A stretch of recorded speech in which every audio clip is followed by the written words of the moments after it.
let's start your perspective name draft. And this draft is actually going to become your project.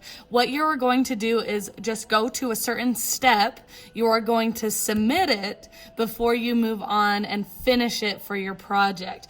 It is very, very important that you stop when you should stop and submit it, because what I'm going to be doing is catching any mistakes that you might have made so you can fix it before you do the permanent things like outlining and coloring, because you don't want to go all the way through this project and then find out that you're going to miss a bunch of points because you drew orthogonal lines wrong, for example.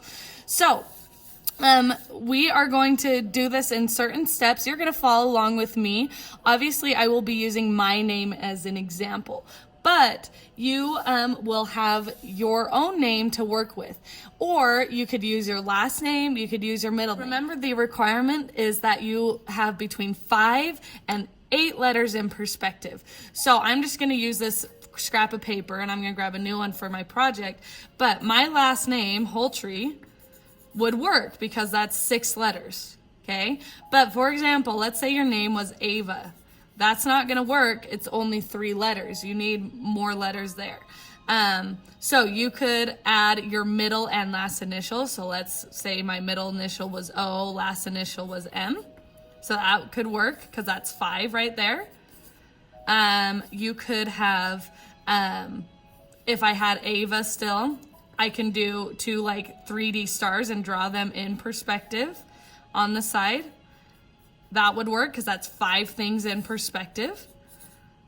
Okay, so decide what you want to do. Again, you can do middle name, you can do last name, you can do nicknames. It just has to have between 5 and 8 things in perspective. You can throw in symbols like this. They just have to be more than just plain circles.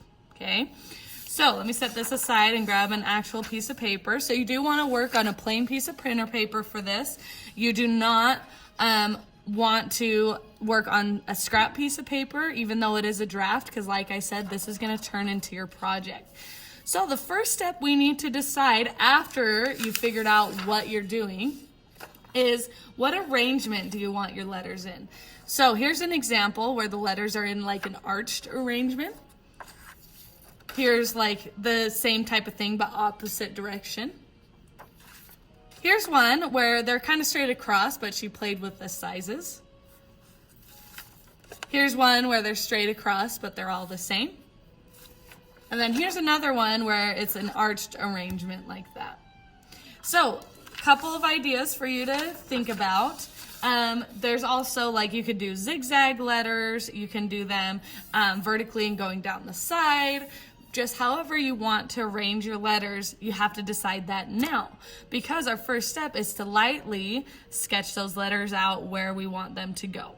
So I am going to do just kind of more of a plain design. I'm going to do a slight zigzag to my letters, and I'm going to do them all towards the top of my paper. Okay, I don't have to choose a vanishing point yet, but I'm thinking I'm going to put it towards the bottom. So I want my letters floating in the air. So I'm very lightly going to sketch out my letters because I will be erasing some of this later. I'm going to show you a common mistake that you might hit. And oh no, I ran out of room. I can't fit my last letter, my Y. That might happen to you. If it does, good thing I drew it lightly so I can erase and redraw my letters a little bit smaller to fit, okay? You do want your letters about 1 inch tall, 1 inch or 1.5 inches tall. Don't do them any smaller than that, or else it'll be a little bit hard to draw in perspective, okay? So I'm gonna just redraw a little bit smaller. And you can start sketching out your letters as soon as you've figured out the arrangement you want to do. That's a little better. Okay. So if you're still figuring out your arrangement, pause this video and press play when you're ready. Now that we have our kind of design plan sketched out, now we need to turn these letters into block letters. I have a bunch of alphabets just below this video, so if you pause this video and scroll down, you can see those alphabets after this. Or you can just use Google and look up an alphabet. Big recommendation though, keep it simple. You don't want to do these curly, crazy letters. It's going to be a little bit tricky to do those in perspective. So choose a little bit more of a simple alphabet for you. So I'm going to just show you how I'm turning mine into block letters, and then after that you can pause the video to turn yours into block letters. So I'm going to choose more of a basic design, not like adding extra feet to my letters. I do want them like more chunky letters, like fat letters, because I like the look of that a little more. And I'm kind of having these curvy corners a little bit. But I still want enough of a corner that I can actually draw those to the vanishing point. So it's a balance that you have to think about.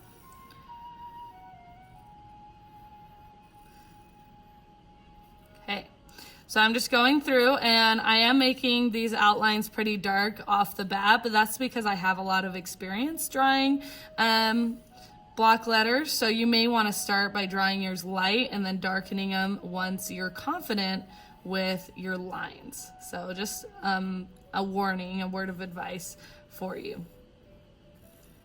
Okay, so I am done with my block letters. You need to now draw your letters in block letters. So go ahead and pause this video, start doing that. Once you get to this point, go ahead and continue watching. So what we want to do now is decide where our vanishing point is going to go. You do not have to put yours at the same place I put mine. I think I'm going to put mine actually in the bottom corner. I've never done that before for an example, so I just think it'd be fun to just change it up. So I'm going to put my vanishing point all the way down here. Notice I'm not adding a horizon line. That is because for our purposes, you don't really need a horizon line. We're not drawing like buildings in perspective. So if I show you these examples again, you don't really see horizon lines there. Okay, you can have one if you want. If you know like you want your design to have like trees and land, you can have a horizon line. But if you don't care about that stuff, if you want to go with more of an abstracted design, don't add a horizon line. That's just something that's more if you're trying to draw real things in perspective rather than floating letters like us. So choose your vanishing point. Once you've chosen that, you know the drill. Connect every single corner of every letter to the vanishing point. Now, since yours is going to be so different from mine because you have different letters, different arrangement, I'm just going to time lapse this part and then I'll give you more instructions after. So go ahead and watch this next step and then wait for further instructions.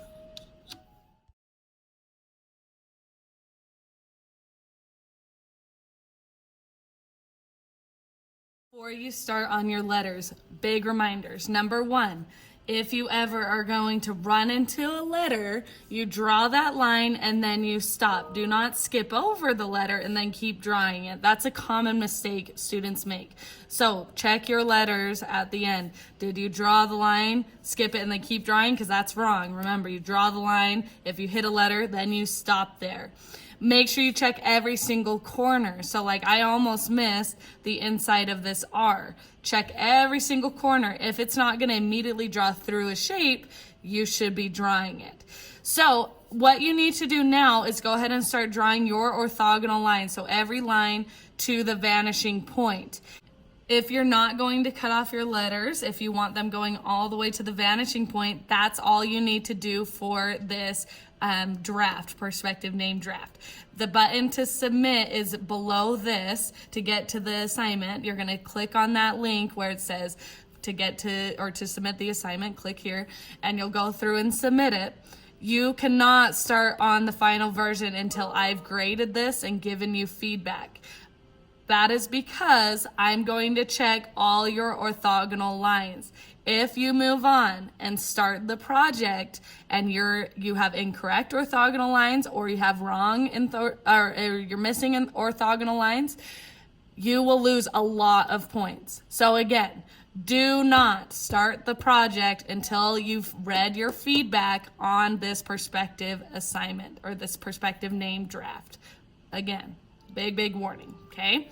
So do not lose this, because remember, this is becoming your assignment. If you want to cut off your letters, you do that on your own. If you need to go back and watch the video for your perspective letters practice, remember we did that on the first video. So you can go back and watch that and figure out how to do that, but that is an optional thing for you to do. So go ahead and scroll down, click on the Submit Assignment button when you're done, and that is all you need to do for today.